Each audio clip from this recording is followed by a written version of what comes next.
The US has decided to change its strategy on Ukraine as the war with Russia is getting longer and a peace agreement is still a long way off. This message is conveyed more clearly when Defense Secretary Lloyd Austin told reporters after a visit to the capital of Ukraine, Kyiv, "We want Russia reduced to the point where it cannot do anymore what it has already done." A spokesman for the National Security Council said Austin's comments were in line with goals the US has been pursuing for months, namely, to make this invasion a strategic failure for Russia.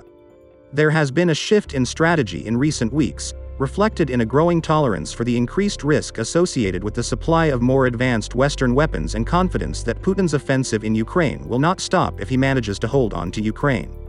Even if they find a solution under which Putin gets a share of the Donbass and everything settles down, logic suggests that this is far from over.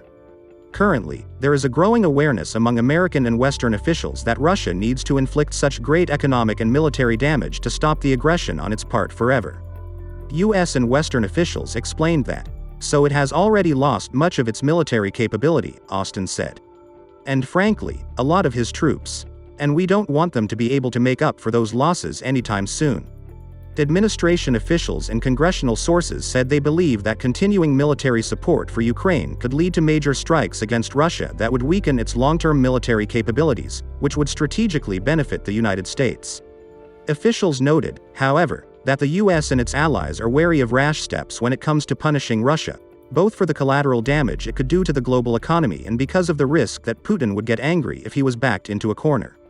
In addition, the State Department's announcement that they would reopen the US Embassy in Kyiv was a turning point in America's commitment to protecting Ukraine, the former US warship commander said. "I think it's a game changer because it means the United States is committed to a free and sovereign Ukraine, regardless of what Russia is doing today," the military said. "This case will also encourage others to continue to support Ukraine and give it everything as needed to drive the Russians out of this country."